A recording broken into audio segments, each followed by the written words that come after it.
Karena penyakit hasad itu akan memakan kebaikan-kebaikan yang kita lakukan, sebagaimana api memakan kayu bakar.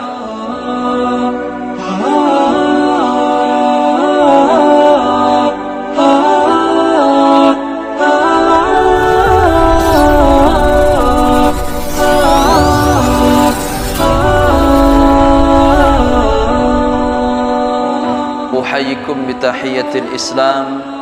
Assalamualaikum warahmatullahi wabarakatuh.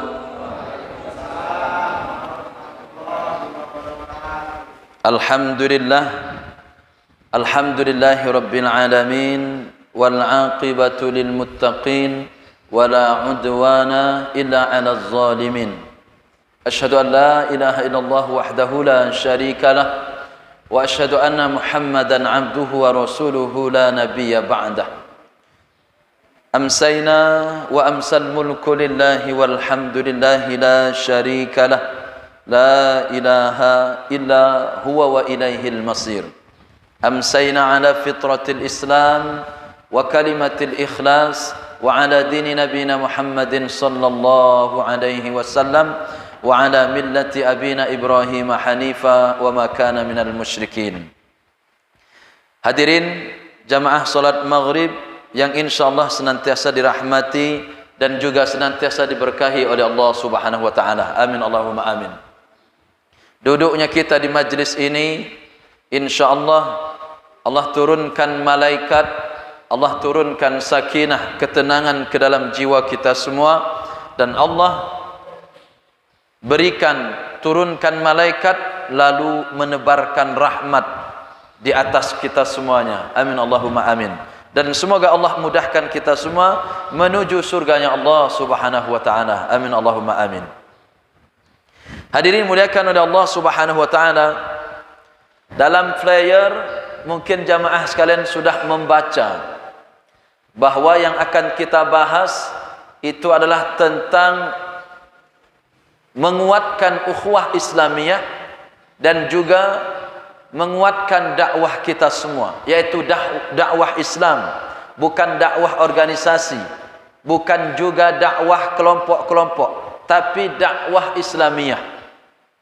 Kenapa jamaah sekalian?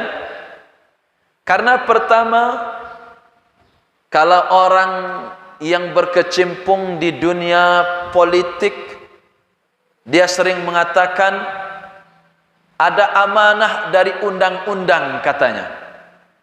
Kan begitu, sering dengar kan jamaah sekalian, amanat undang-undang begini dan seterusnya. Tapi kita ada amanat di atas undang-undang itu, yaitu amanat dari Allah Subhanahu wa ta'ala. Apa kata Allah? Wa'tasimu bihablillahi jami'an wa la tafarraqu, kata Allah. Dan hendaklah kalian, kata Allah, wa'tasimu, berpegang teguhlah kalian semua dengan tali agama Allah, wala tafarraqu, dan jangan kalian bercerai-berai, kata Allah. Jadi kalau sesungguhnya jamaah sekalian, hari ini masih ada di antara saudara-saudara kita yang dia senantiasa berselisih, mungkin karena berselisih dalam pemahaman, mungkin karena berselisih di dalam sebuah pendapat yang diambil dan lain sebagainya, sehingga dia membenci saudaranya, sehingga dia membelakangi, tidak mau bertegur sapa dan lain sebagainya. Bahkan dia selalu memfitnah saudaranya, dia senantiasa mencela yang lain selain kelompoknya, maka sesungguhnya dia sudah masuk dalam golongan orang-orang yang membuat tafriq, yaitu perpecahan di dalam umat ini jamaah sekalian. Maka Nabi jauh-jauh hari jamaah sekalian sudah mengingatkan kepada kita semua. Kata Nabi, akan datang, hampir tiba masanya, kata Nabi, yaitu umat ini akan menjadi rebutan bagi para pemangsanya, sebagaimana para pemangsa ini jamaah sekalian memperebutkan makanan yang telah dihidangkan di atas meja hidangan. Maka ada seorang penanya bertanya, Wa min qinnatin nahnu yawma idzin ya Rasulullah. Apakah karena hari itu ya Rasulullah kami sedikit sehingga kami umat Islam ini menjadi rebutan, menjadi bulan-bulanan, menjadi bacakan kepentingan orang-orang kafir dan Yahudi, orang-orang Nasrani dan Yahudi? Kata Nabi, bal antum yauma idzin katsir, kata beliau. Tidak, tapi hari itu kata Nabi, nanti kalian hari itu justru kalian banyak, kata Nabi. Mayoritas penduduknya sebagian besar 80%, 50%, tetapi kata Nabi, kalian semua bagaikan kaghusa'is sail, kata beliau, kalian semua bagaikan buih-buih yang ada di lautan. Jamaah sekalian bisa membayangkan bagaimana buih-buih yang ada di lautan. Apa yang terjadi jamaah sekalian?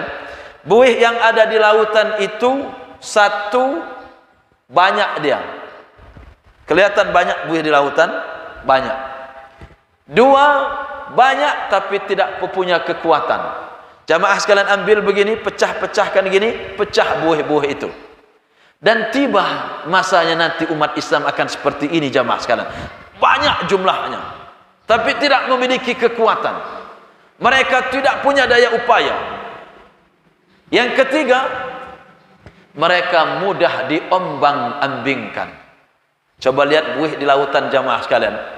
Harusnya ke sana, ikut ke sana. Harus nanti ke sana, ikut lagi. Begitu jamaah sekalian.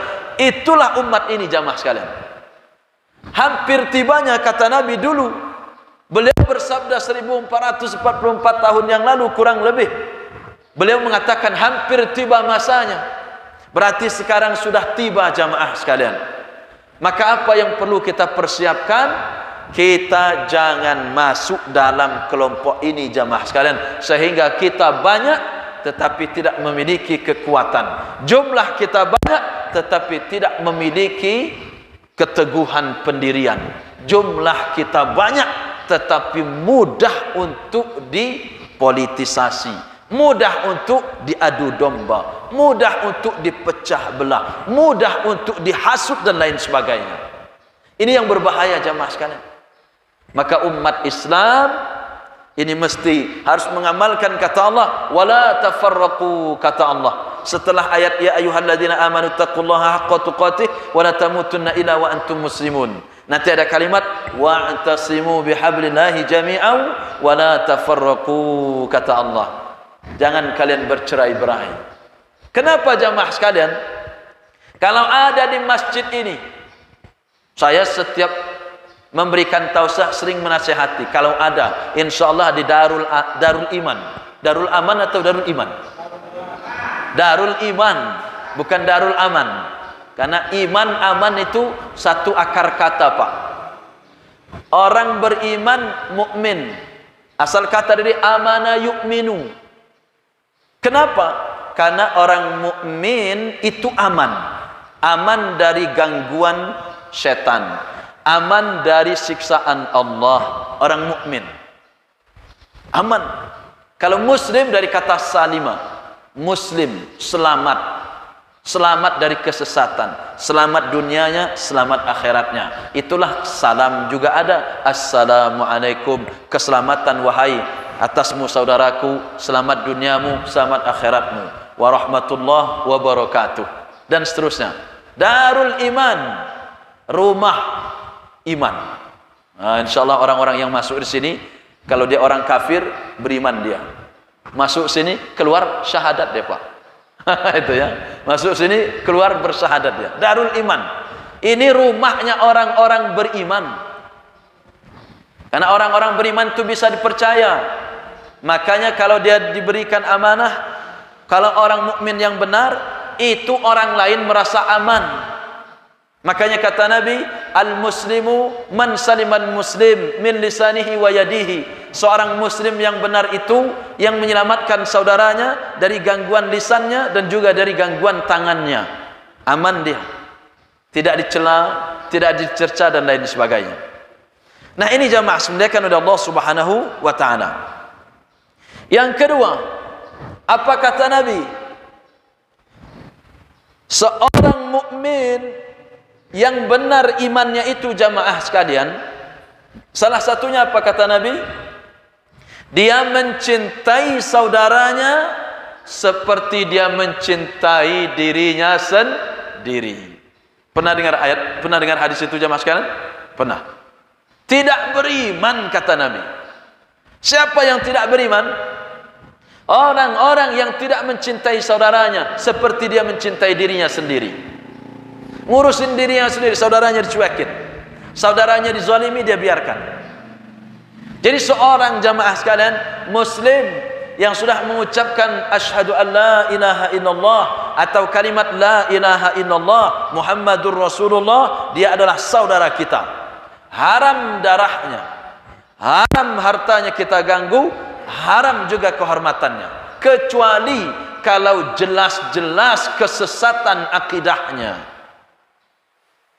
Kalau salat subuhnya hanya beda kunut sama enggak kunut, sama.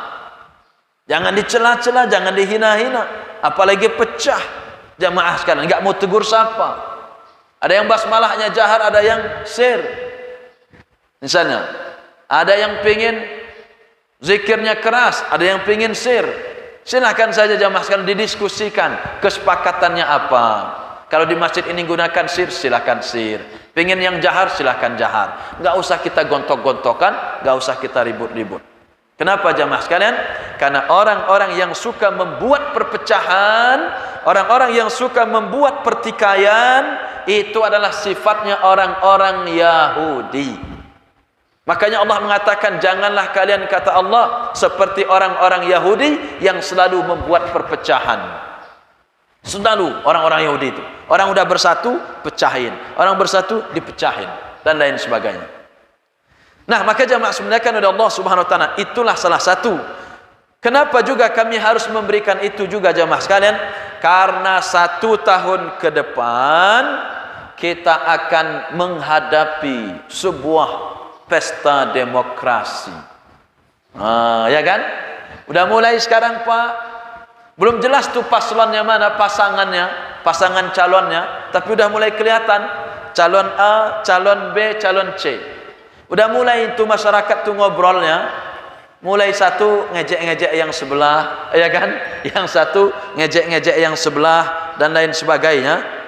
Kemudian nanti di media sosial jamaah sekalian coba lihat di YouTube, udah mulai caci A, caci B, caci C, nyaci semua. Kerjaan siapa itu? Para buzzer biasanya. Insya Allah di Darul Iman gak ada buzzer-buzzer. Tapi coba lihat buzzer-buzzer itu Pak, kerjaannya. Makanya benar, Indonesia ini jamaah sekalian, salah satu yang membuatnya pecah, yang membuat Indonesia ini keruh, yang membuat suasananya tidak damai, itu gara-gara kerjaan-kerjaan para buzzer. Maka di khutbah Jumat, saya nggak segan-segan menasihati para buzzer. Siapa tahu ada buzzer yang sholat Jumat. Saya bilang taubat kalian para buzzer. Orang-orang yang jadi tim-tim suksesnya itu, yang dia kerjaannya memfitnah, nanti kerjaannya mencela, nanti kerjaannya mengumpat. Ada tim-tim tukang ngumpatnya, ada tim-tim tukang celanya, ada tim-tim tukang hinanya, ada. Saya bilang itu nanti akan diminta pertanggungjawaban di hadapan Allah nanti. Hari ini mungkin tidak dengan mulut-mulut mereka, tapi dengan tangan-tangan mereka, ketikan-ketikan di YouTube, editan-editan video-video yang mempertentangkan satu dengan yang lainnya. Kemudian di-share. Akhirnya pecah umat ini, terpolarisasi mereka. Fitnah sana, fitnah sini, fitnah sana, fitnah sini, goyang umat ini. Maka jamaah sekalian, ini nanti akan diminta pertanggungjawaban. Kalau tulisan itu jamaah sekalian wakil dari hati. Hati itu kalau dibicarakan dia menggunakan suara, kalau ditulis maka dia akan menggunakan tulisan, kitabah. Kalau dia dengan mulut nanti al-kalam namanya. Maka jamaah sekalian hati-hati. Jangan sampai nanti justru kitalah yang sering dan hobi membuat perpecahan, menyebarkan fitnah, menyebarkan adu domba, menyebarkan hal-hal yang menghibah dan lain sebagainya. Dan Nabi Muhammad SAW jamaah sekalian sudah jauh-jauh hari. Kita mesti kokoh. Allah sudah mengingatkan kita semua. Maka kata Allah dalam surah Al-Hujurat, Allah mengatakan, in ja'akum fasiqun binaba'in fatabayyanu, kata Allah, jika datang berita-berita, apalagi beritanya enggak jelas, dari orang-orang yang fasik, solatnya aja kadang-kadang, puasanya sering bolong, share berita, kita telan mentah-mentah, fatabayyanu, kata Allah, jangan mudah dipercaya, check and recheck. Itu jamaah sekalian, cek, pastikan dulu. Kenapa? Sekarang udah hebat teknologi, yang nampaknya bukan asli jadi asli. Nampaknya kalau kita yang orang-orang awam teknologi dan lain sebagainya, akhirnya termakan kita, pecah ukhuwah Islamiyah kita. Maka jamaah sekalian oleh Allah SWT, ini yang perlu kita perhatikan bersama. Apa hadisnya jamaah sekalian? Hadis ini tertuang salah satunya di kitabnya Imam An-Nawawi. Pernah dengar Imam An-Nawawi jamaah sekalian? Oke. Imam An-Nawawi ini salah satu imam besar, seorang ulama besar yang memiliki karya-karya yang bagus, karya-karya yang hebat. Dan beliau jamaah sekalian, ulama yang salah satunya diakui keilmuannya. Beliau menulis buku, salah satunya ada buku hadis arba'in namanya, hadis 40. Walaupun jumlah hadis yang tertuang itu 42, tapi beliau menamakan hadis buku beliau dengan kalimat hadis arba'in, kitab hadis arba'in. Salah satu hadisnya jamaah sekalian ada di nomor 35. Hadis ini diriwayatkan oleh Imam Abu Hurairah, kemudian mohon maaf dibawakan oleh Abu Hurairah, kemudian diriwayatkan oleh Imam Muslim. Hadis ini, hadisnya sahih. Apa kalimatnya jamaah sekalian? Ini mesti agar menjadi renungan kita bersama, agar kita tidak mudah untuk dipecah belah dan lain sebagainya. An Abi Hurairah radhiyallahu anhu qala, dari Abu Hurairah radhiyallahu anhu beliau berkata, qala Rasulullah sallallahu alaihi wasallam, bersabda Nabi Muhammad sallallahu alaihi wasallam. Abu Hurairah ini jamaah sekalian salah satu sahabat yang terkenal, yang paling banyak meriwayatkan hadis. Beliau ini salah satunya, nama sahabat yang banyak meriwayatkan hadis itu namanya Abu Hurairah. Beliau dijuluki Abu Hurairah karena beliau suka memelihara kucing, suka dengan kucing-kucing kecil, kucing besar, kemudian penyayang beliau. Maka beliau dijuluki Abu Hirrah atau Abu Hurairah. Maka jamaah sekalian, saya sering menyampaikan, kalau jamaah sekalian punya kucing, jangan dilempar, jangan ditendang kalau minta makan. Meong-meong di depan rumah kita, kasih makan. Tapi kalau enggak mau dikasih makan, usir dengan baik. Karena kucing itu jamaah sekalian, sekali dia dikasih makan, terus-terusan dia datang ke rumah kita. Coba aja kalau enggak percaya jamaah sekalian, sekali dia dikasih makan, nanti terus-terusan datang ke rumah kita. Tapi kalau seandainya kita tidak suka kucing, jangan dilempar, jangan ditendang, jangan pula nanti diusir dia dengan hentakan-hentakan, bentakan-bentakan kita. Kenapa? Karena itu adab kita sebagai manusia mesti sayang juga dengan binatang. Karena orang-orang yang beriman itu jamaah sekalian, bukan cuman sayang kepada sesama hamba Allah, tetapi sama rumput pun dia mesti ada adab-adabnya. Kepada binatang dia mesti ada adab-adabnya. Termasuk adab kita nanti waktu nyembelih hewan kurban jamaah sekalian, nanti di hari Idul Adha, itu adab kita agar kita tidak menzalimi hewan. Maka salah satunya kita harus menajamkan pisaunya setajam mungkin. Kemudian satu sembelihan nanti sekali tarik langsung putus. Kenapa jamaah sekalian? Karena saking Islam itu mengajarkan kasih sayang. Maka ada orang yang masuk surga gara-gara menyayangi binatang. Dan ini jamaah sekalian oleh Allah Subhanahu wa taala, apalagi kucing yang juga menjadi salah satu binatang yang disayangi oleh salah satu dari sahabat Rasulullah sallallahu alaihi wasallam. Apa kata beliau? Nabi bersabda jamaah sekalian, Apa kata Nabi? Yang pertama, la tahasadu, kata beliau.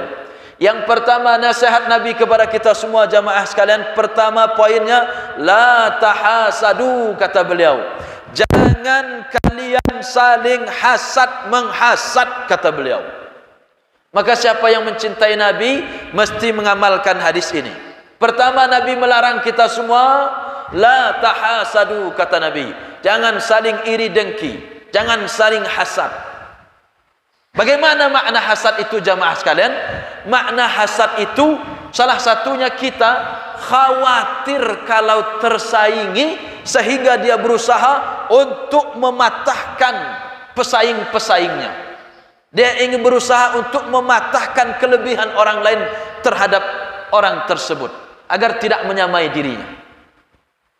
Itu salah satu hasad jamaah sekalian. Atau hasad itu jamaah sekalian, salah satunya kalau kata Ibnu Rajab Al-Hambali adalah sesuatu yang terpatri di dalam hatinya, rasa ketidaksukaan dirinya tatkala ada orang yang ingin mengungguli dirinya. Jadi waktu misal jamaah sekalian ada mobil bagus misalnya, ada tetangga, waduh kok sama mobilnya, nggak mau dia beli ganti yang bagus lagi, dia nggak mau sama. Nanti tetangga ganti juga, ganti yang lebih bagus lagi, karena nggak suka dia, tidak mau disamain. Tetangga 2 lantai, dia mesti 3 lantai. Tetangga 3 lantai, dia 4 lantai, nggak suka dia kalau tersaingi. Itu salah satunya sifat hasad jamaah sekalian. Atau simpelnya sifat hasad itu yaitu ketidaksenangan kita melihat kelebihan saudara-saudara kita atau kebaikan-kebaikan orang lain, sehingga kita berusaha untuk menghilangkan kebaikan atau kelebihan orang tersebut dari dirinya. Itu salah satu hasad level tinggi jamaah sekalian. Contoh realnya.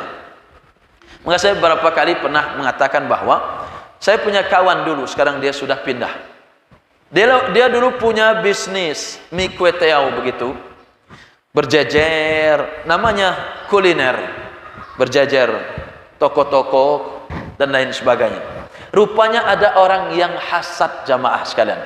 Ada orang yang gak suka karena di toko beliau itu banyak pelanggannya.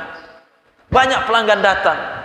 Dulu mie kue teau itu sesuatu yang agak booming jamaah sekalian, karena orang ini mie apa gitu kan, pernah dengar mie itu kan Pak. Akhirnya apa, itu kawan saya termasuk yang menjual itu dulu.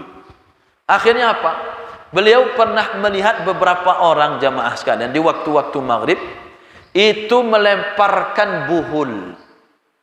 Tahu jamaah sekalian buhul itu apa? Buhul itu media sihir sebenarnya. Jadi kalau misal jamaah sekalian datang ke dukun, dukunnya minta, mana fotonya, kata dukun itu. Nah, gitu kan? Dia binnya bin siapa? Tanggal lahirnya di mana? Letak rumahnya di mana?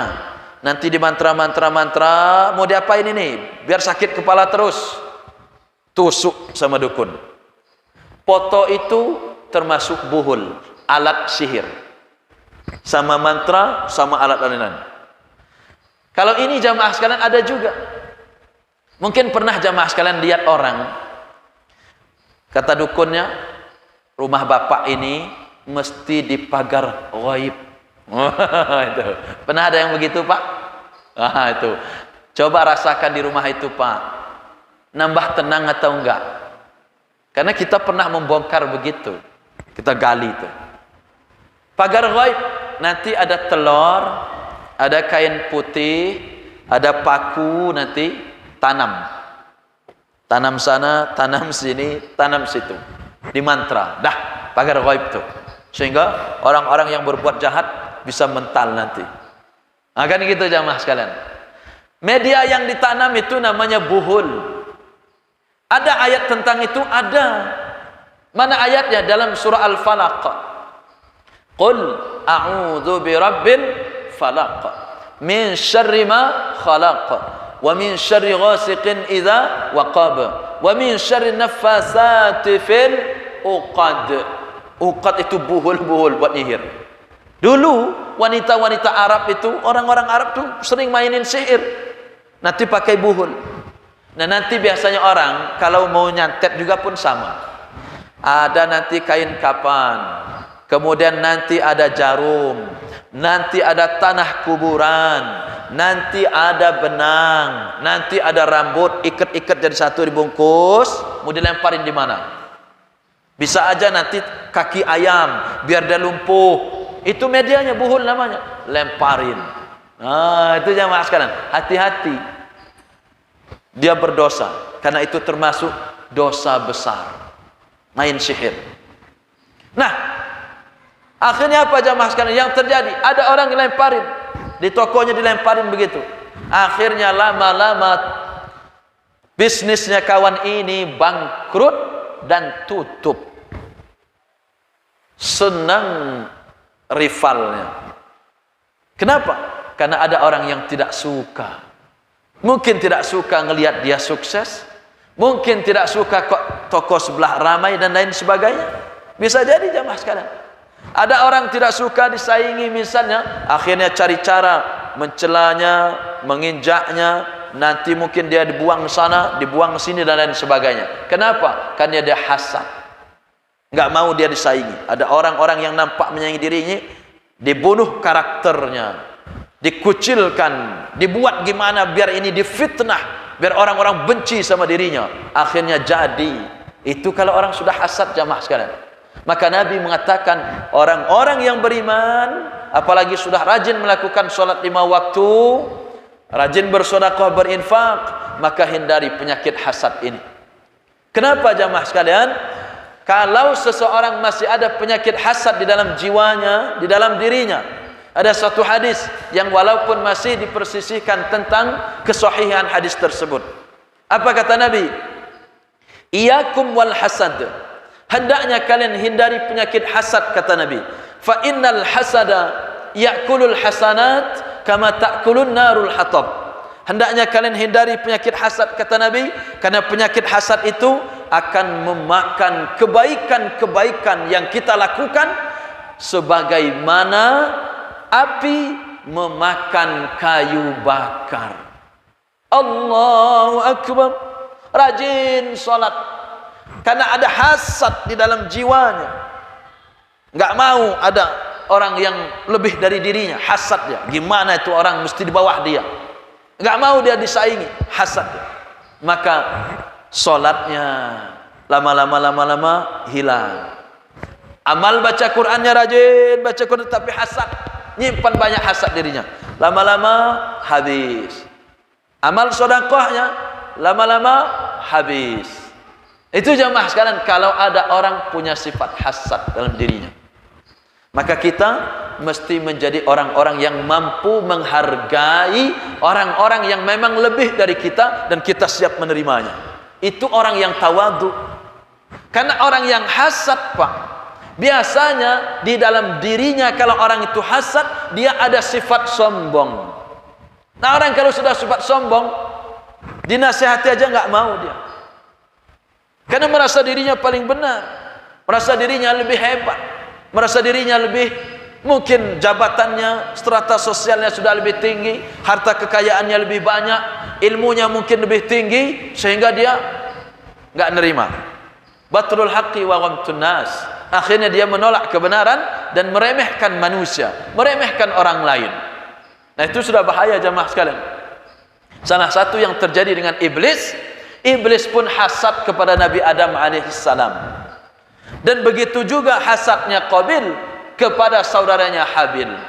Qabil pernah hasad kepada saudaranya Habil sehingga terjadi pembunuhan.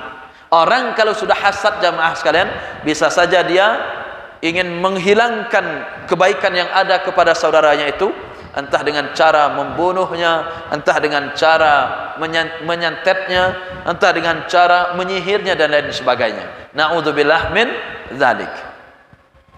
Yang kedua kata Nabi, wala tanajashu, dan jangan kalian saling tipu menipu, kata Nabi. Saling tipu menipu, baik tipunya secara offline ataupun tipu menipu secara online. Banyak sekarang terjadi jamaah sekalian, jual online, fotonya bagus, pas datang rusak. Jual online, udah benar-benar, akhirnya pas datang tidak sesuai dengan harapan, bisa tipu menipu. Harta yang dihasilkan dari hasil menipu jamaah sekalian, itu adalah harta yang haram. Kalaupun dia disedekahkan, dia tidak diterima oleh Allah Subhanahu wa taala. Kenapa? Innallaha thayyibun la yaqbalu illa thayyiban. Allah itu baik dan Allah tidak menerima kecuali yang baik-baik saja. Makanya jamaah sekalian, ada orang korupsi 1 miliar. Habis itu dia bangun masjid. Masjidnya seharga 100 juta. Niat-niatnya ingin menghapus dosa korupsinya. Maka tidak diterima oleh Allah. Karena harta dari jalan yang haram. Harta diinfakkan, tapi dari hasil jual beli narkoba, hasil dari jual beli khamar, minuman memabukkan, haram. Infaknya enggak diterima. Dia berinfak, tapi hasil dari berjudi enggak diterima. Maka jemaah sekalian, harta yang kita miliki harus halal, datangnya halal, perginya halal. Ada juga orang datangnya harta halal, tapi waktu menggunakannya haram. Datangnya rezeki benar bagus, bisnisnya bagus, tapi waktu dia belanjainnya buat beli minuman keras, haram membelanjakannya. Buat pergi ke kelab-kelab malam, haram menggunakannya. Buat pergi ke mana? Ke dugem-dugem, haram waktu menggunakannya. Buat beli narkoba, haram waktu penggunaannya. Pendapatannya halal, tapi waktu menggunakannya haram. Ada orang itu haram mendapatkannya, haram juga yang menggunakannya. Ada orang itu haram mendapatkannya, dia waktu menggunakannya mungkin sesuatu yang halal. Tapi tetap jamaah sekalian, itu mesti akan dihisab, dihitung oleh Allah Subhanahu wa taala. Wala tanajashu, kata Nabi, dan jangan kalian saling tipu menipu. Wala tabaghadu, jangan juga kalian saling benci membenci. Karena mungkin jamaah sekalian berbeda pendapat dengan Ustadz A dengan Ustadz B, akhirnya membenci. Pengajian ini dengan pengajian itu saling membenci. Karena mungkin berbeda metode dan lain sebagainya. Tidak usah jamaah sekalian. Karena Nabi melarang ini semua. Nabi mengatakan la tabaghadu, kata beliau, jangan saling benci membenci, apapun penyebabnya. Bisa jadi karena berbedanya pendapat di dalam pengamalan. Ada yang saling benci membenci karena satu pendapat pengurusnya tidak diterima oleh pengurus yang lain, bisa jadi. Ada yang saling benci membenci karena apa? Satunya hari raya hari Jumat, yang satunya hari raya hari Sabtu. Benci membenci. Tidak usah jamaah sekalian. Kenapa? Karena setan itu kerjaannya minimal 2, Pak. Selain dia nyesatin kita, setan itu selain menyesatkan kita, itu kerjaan lainnya apa? Kerjaan lain setan itu untuk menjadikan di dalam hati kita, pertama jamaah sekalian, menimbulkan sifat al-adawah, menimbulkan sifat saling bermusuhan. Jadi kalau jamaah sekalian sudah saling bermusuhan nanti, antara organisasi A dengan organisasi B, pengikutnya Ustadz A dengan pengikutnya Ustadz B, udah mulai musuh-musuhan, senang setan. Memang itu tujuannya salah satunya. Karena dia akan membuat tafriq, perpecahan. Bukan membuat ittihad, persatuan. Tapi dia membuat perpecahan. Akhirnya apa jamaah sekalian? Kalau orang sudah saling benci membenci, saling bermusuhan kita. Al-adawah. Yang kedua, setan itu menciptakan al-baghdha, yaitu saling bermusuh-musuhan. Diciptakannya, mohon maaf, saling benci membenci. Kalau al-adawah saling bermusuhan, wal baghdha saling benci membenci. Setan itu berusaha jamaah sekalian menanamkan di dalam umat ini agar kita saling bermusuhan. Yang kedua, agar kita saling benci membenci. Itulah kerjaan, salah satu kerjaan.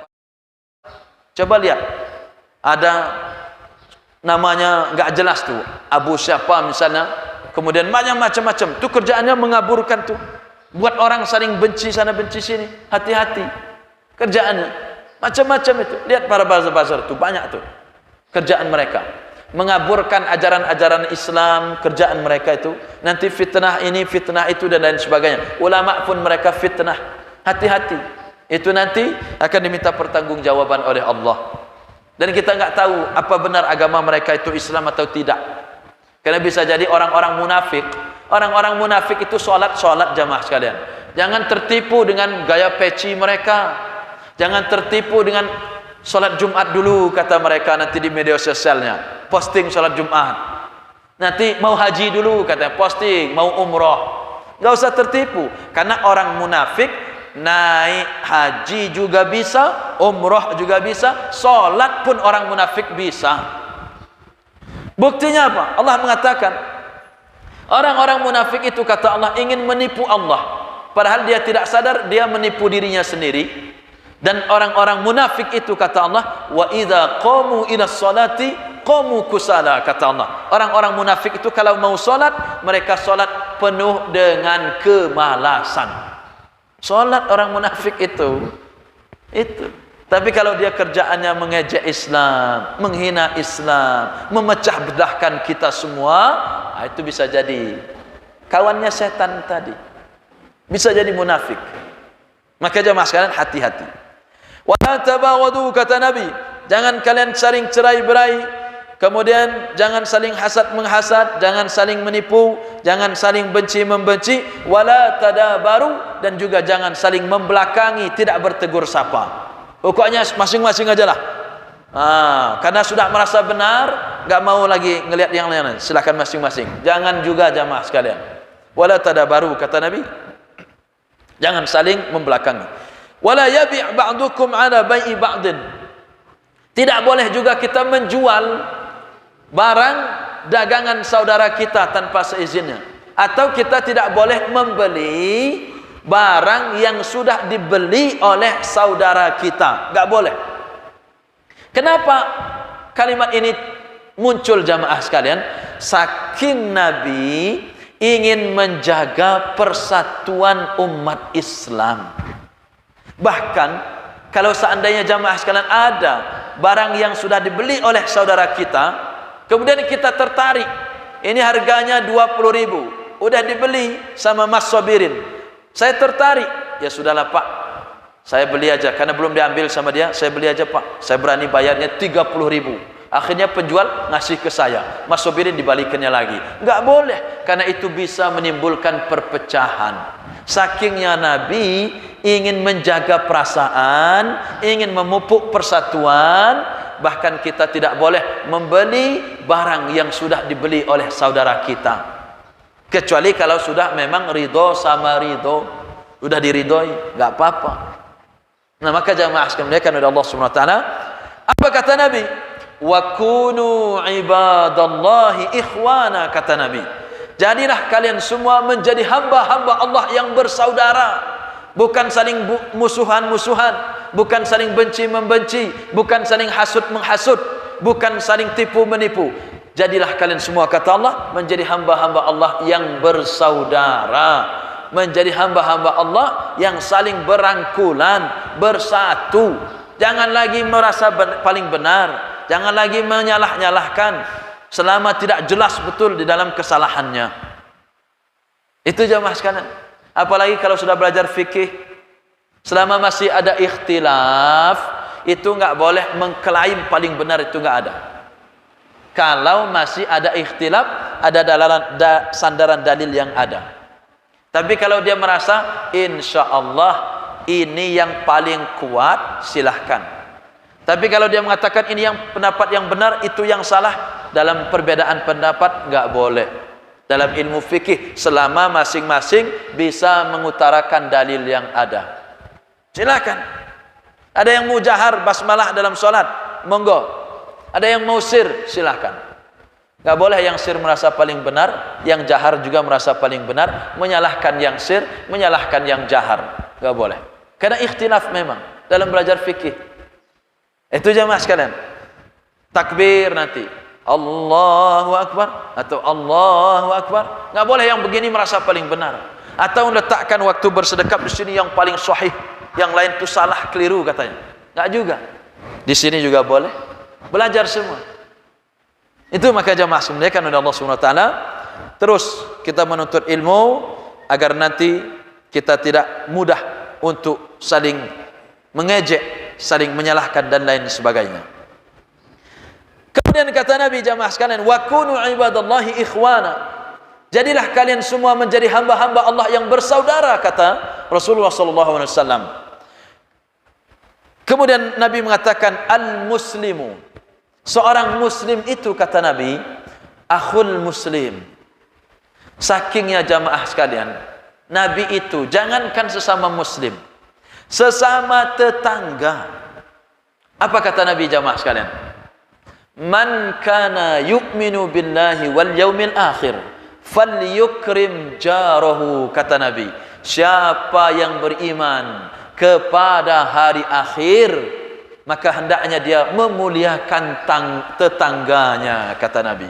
Dia muliakan tetangganya, walaupun tetangganya itu adalah non muslim, apalagi muslim. Maka banyak dalil tentang itu jamaah sekalian. Orang-orang yang bertamu kepada kita, apa kata Nabi? Mesti kita muliakan. Man kana yu'minu billahi wal yaumil akhir falyukrim dhaifahu, kata Nabi. Hendaknya memuliakan tamunya. Seseorang muslim apabila ketemu muslim yang lainnya, hendaknya wa ifsa'us salam, menebarkan salam, raddus salam, menjawab salam dan lain sebagainya. Itu kenapa jamaah sekalian? Karena Nabi ingin kita bertegur sapa, saling memupuk persatuan. Nah, kemudian Nabi mengatakan al-muslimu akhul muslim, kata Nabi, seorang muslim terhadap muslim yang lainnya itu adalah saudara. Maka kata beliau, la yazlimuh, karena saudara itu tadi la yazlimuh, tidak boleh menzaliminya, wala yakdzibuh, dan tidak boleh juga kita mendustainya, membohonginya. Enggak boleh jamaah sekalian. Wala yahqiruh, dan kita tidak boleh juga menghinakannya, merendahkannya, menjaga kehormatannya jamaah sekalian. Maka Nabi mengatakan at-taqwa hahuna, kata Nabi, takwa itu ada di sini. Sampai 3 kali Nabi mengatakan. Kalau cuma ngaku-ngaku di lisan belum, tapi mesti takwa itu datang dari sini. Maka kalau orang misalnya merasa ini paling benar, yang itu salah semua mereka dalam neraka, misalnya ada begitu-begitu, jangan dulu. Takwa itu di sini kata Nabi. Maka ada dalam surah An-Najm jamaah sekalian, Allah melarang kita merasa paling suci, merasa paling baik. Apa kata Allah? Fala tuzakku anfusakum huwa a'lamu liman ittaqo. Tidak boleh kita merasa paling benar, paling suci. Kenapa? Huwa a'lamu biman ittaqo. Allah yang paling mengetahui siapa di antara kita yang paling bertakwa. Bisa jadi tukang sapu, walaupun dia tukang sapu, tapi hatinya giliran mendengar azan terenyuh, giliran sholat sering nangis. Dia yang dulu masuk surga.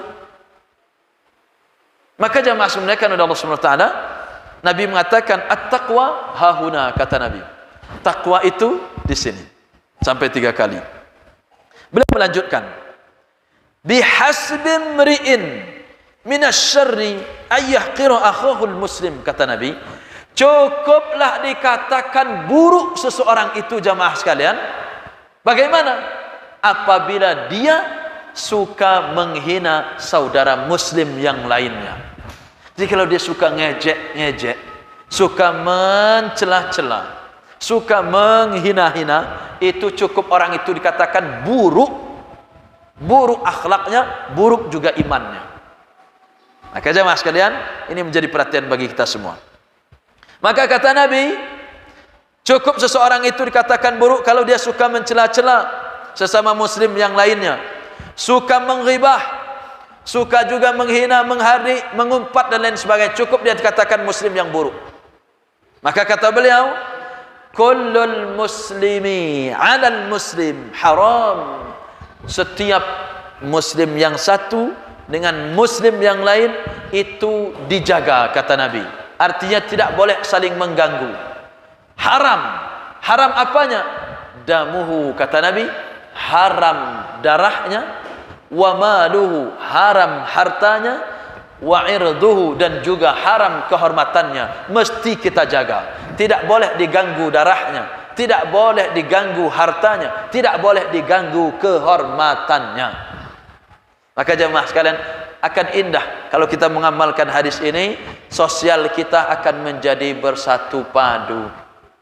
Masyarakat kita akan rukun damai jika kita mengamalkan hadis ini. Enggak perlu lagi konsep-konsep yang lain sebenarnya. Amalkan hadis ini, insyaallah moderat semua kita ini.